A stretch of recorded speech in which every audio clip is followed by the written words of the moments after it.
से बहुत स्वागत है आप सभी का जी राजस्थान के हमारे इस खास कार्यक्रम 9 रूप शक्ति स्वरूपा में। और हमारे खास मेहमान, हमारा जो खास पैनल हमारे साथ लगातार जुड़ा हुआ है ज्योतिष आचार्यों का, जो कि आपको एक से एक वो लाभकारी, वो शुभदायी जो उपाय है वो बता रहे हैं, जिसकी वजह से आपके जीवन के वो सभी कष्ट दूर हो जाएंगे जो कि आने वाले हैं या फिर आ सकते थे। ऐसे में वो सभी उपाय जो है वो आप कर सकते हैं। साथ के साथ कोई ऐसी उलझन जो कि आपके जहन में है पूजा पाठ से लेकर, तो वो सभी सवाल जो है वो उसके जवाब हम आप तक पहुंचा रहे हैं हमारे मेहमानों के जरिए। एक बार फिर से उनका रुख कर लेते हैं आचार्य पारुल जी का। पारुल जी, काफ़ी सारी जो महिलाएं हैं, जो युवतियां हैं, उनके लिए ये बहुत बड़ी परेशानी हो जाती है जब कोई भी पूजा पाठ का समय होता है, जब कोई भी त्योहार का समय होता है, और ऐसे में उन्हें मासिक धर्म उस वक्त आ जाते हैं, उनके पीरियड्स जो है, उनके डेट जो है वो उस वक्त आ जाते हैं। अब ऐसे में अगर जो महिलाएं, जो युवतियां जिन्हें आज अगर पीरियड्स आ गए हैं, तो ऐसे में वो लोग अपने ये 9 दिन का जो पूरा व्रत था उसे आज कैसे फिर पूजा करके उद्यापन कर पाए, उनके लिए बड़ी परेशानी हो जाती है। इसके बारे में जरा बताइए। जी, तो बहुत ही अच्छा सवाल है, क्योंकि ये नेचुरल प्रोसेस है, ये हो जाता है सडन ऑफ, तो इसमें ना गिल्ट नहीं लेना। पहले तो महिलाओं को सबसे पहले मैं बोलना चाहूँगी, ये गिल्ट की बात नहीं है कि आज सडन ऑफ चीज़ हो गई आपके साथ, नहीं आपको पता था या पता था, कुछ भी था। तो जो भी इस टाइम पे प्रसाद बना रही है माँ का, जैसे कन्या पूजन का जो आप प्रसाद बना रहे हैं, तो मैं आपको सलाह यही देना चाहूँगी कि आप लोग प्रसाद ना बनाइए। जैसे कि आपके घर में कोई बड़ा है, बुजुर्ग है, या तो आप उससे बनवा सकते हैं, या आपका कोई हेल्पर है घर में, आप उससे बनवा सकते हैं। अदरवाइज कोई आपके साथ नहीं रहता, या आप अकेले रहते हैं, या वर्किंग ही हैं, तो आप सूखा प्रसाद भी दे सकते हैं। जैसे कि आप फल दे सकते हैं, या आप मिठाई दे सकते हैं, और आपके हस्बैंड है तो वो आपकी हेल्प कर सकते हैं, भाई है या कोई भी आपके घर में ऐसा व्यक्ति है, वो प्रसाद जो है वितरित कर सकते हैं कंजकों में। लेकिन आज आपको बनाना नहीं है, क्योंकि ये अशुद्ध ही माना जाता है। अब इसका मतलब ये नहीं है कि अगर आप 9 दिन से व्रत रख रहे हो तो आज आपके संपन्न नहीं हुए हैं, संपूर्ण नहीं हुए हैं, तो आपको मानसिक पूजा जरूर आज आपको करनी है, वहीं पे मंत्र जाप करना है। लेकिन आपको मंदिर में बैठ के प्रॉपरली पूजा नहीं करनी, चीजों को हाथ नहीं लगाना, और वहां से आप थोड़ी सी दूरी बना के रखेंगे तो ही अच्छा होगा। आपको चीजों में बस अपने हाथ नहीं लगाने, बाकी अदरवाइज आप मानसिक पूजा कीजिए, माँ को बोलिए मेरे पूजा आप स्वीकार कीजिए माँ, क्योंकि ये भी माँ की दी हुई चीज है।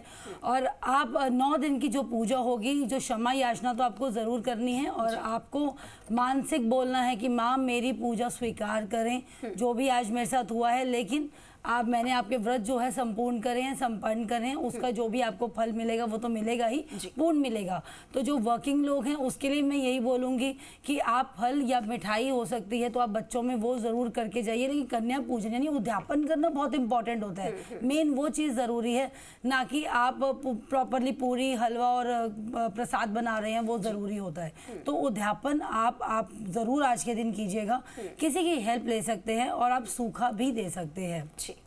तो कुल मिलाकर आपको उद्यापन करना है, चाहे आप उद्यापन जो है वो पूरे विधि विधान से ना कर पाए, जितना आप कर पाए उतना ही कीजिए। और खास तौर पर कहा यह जाता है कि भगवान जो है वो भाव के भूखे होते हैं, तो अगर आपने अपने भाव से, अपने मन से अगर उन्हें याद कर लिया और इस पूजा को उन्हें कहा कि आप स्वीकार कर लीजिए क्योंकि मैं उस स्थिति में नहीं हूं, तो भगवान अपने आप समझ जाते हैं, माँ अपने आप समझ जाती हैं।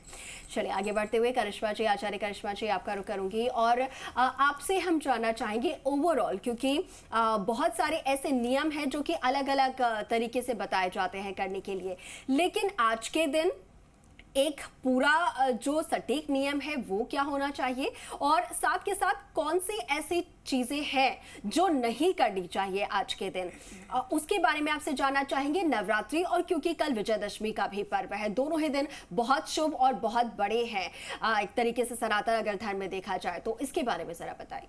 देखिए, जो लोग यात्रा कर रहे हैं या कहीं पर भी किसी कार्य के करने की वजह से आप इस समय पे पूजन नहीं कर पा रहे हैं या कन्या नहीं पूज पा रहे हैं, तो मैं आपको एक चीज कहूंगी, इस समय पे आप फल हो गए या फिर आप जो है जैसे बिस्किट, चिप्स, फ्रूटी, कोई भी चीज जो है बच्चों की जो पसंदीदा हो वो आप बच्चों में बांट सकते हैं। आप ये कार्य तो कभी भी कहीं पर भी कर सकते हैं, चाहे आप यात्रा भी कर रहे हो। जरूरी नहीं है कि आप मंदिर में जाके ही बच्चों को, कन्याओं को ढूंढे और बांटे। इसके अलावा अगर आप पूजा आराधना कर रहे हैं, कन्या जमा रहे हैं तो 9 कन्याओं के साथ एक बटुक को जरूर बिठाइए, क्योंकि ये सबसे ज्यादा अनिवार्य होता है।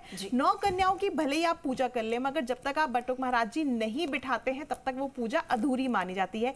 जिस प्रकार माता रानी की पूजा करने के पश्चात जो है हम भैरवनाथ जी के दर्शन करते हैं, हनुमान जी की पूजा आराधना करते हैं, ठीक उसी तरह से बटुक को भी, यानी कि एक छोटे बालक को बिठाना भी बहुत ज्यादा जरूरी होता है।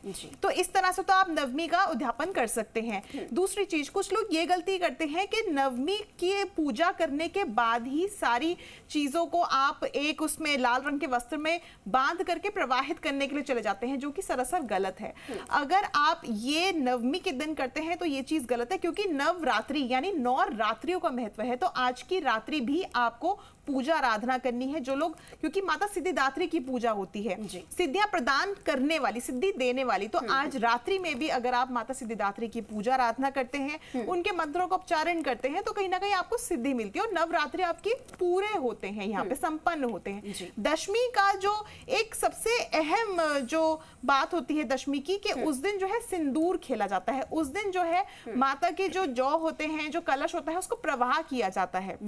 तो इस दिन जो है आप सिंदूर जरूर खेलिए, माता को सिंदूर जरूर अर्पित कीजिए, क्योंकि अगर हम देखें तो वेस्ट बंगाल के साइड भी माता दुर्गा की जब पूजा आराधना होती है तो सिंदूर जरूर लगाया जाता है। तो इसीलिए आपके जो आसपास महिलाएं हैं उनको सिंदूर दीजिए और वो भी आपको उपहार में सिंदूर वापस उपहार में दें। इसके अलावा जो है हनुमान जी की पूजा आराधना बेहद करनी खास होती है, क्योंकि ये इन दिनों में, ये जो शारदीय नवरात्रि होते हैं, इन दिनों में ऐसा कहा जाता है जो दशमी का पर्व होता है वो रावण का वध करके जो है मनाया जाता है, यानी कि भगवान श्री राम ने रावण का वध किया। तो इस दौरान जो है राम जी की पूजा आराधना बहुत खास होती है। शशकली यानी कि जलेबी का भोग राम जी को लगाना चाहिए इस दौरान, और सब में मीठा बांटना चाहिए। वहीं पे रामचरितमानस का पाठ, रामायण का पाठ या फिर बजरंग बाण का पाठ आप कर सकते हैं। और एक अंतिम में उपाय बताना चाहूंगी, 10 पीपल के पत्ते आप ले लीजिए और उसको मोली से बांध करके आप उस पर राम नाम लिख करके हनुमान जी को अर्पित कीजिए विजयदशमी वाले दिन। और अगर आपके घर में शमी का पौधा नहीं है तो शमी का पौधा लेकर के आइए। अगर शमी का पौधा ऑलरेडी है तो इस दिन जो है यानी विजयदशमी पे आप एक सरसों के तेल का दीपक उसके नीचे जरूर जलाएं।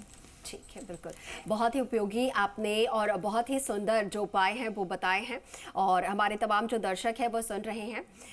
और प्रज्ञा भारती जी, मैं आपका रुख कर लेती हूँ और आपसे जानेंगे, क्योंकि शक्ति की आराधना, शक्ति जो कि अपने आप में सबसे पूरे विश्व की, पूरे कायनात की पतिव्रता जो यहाँ पर रही है महिला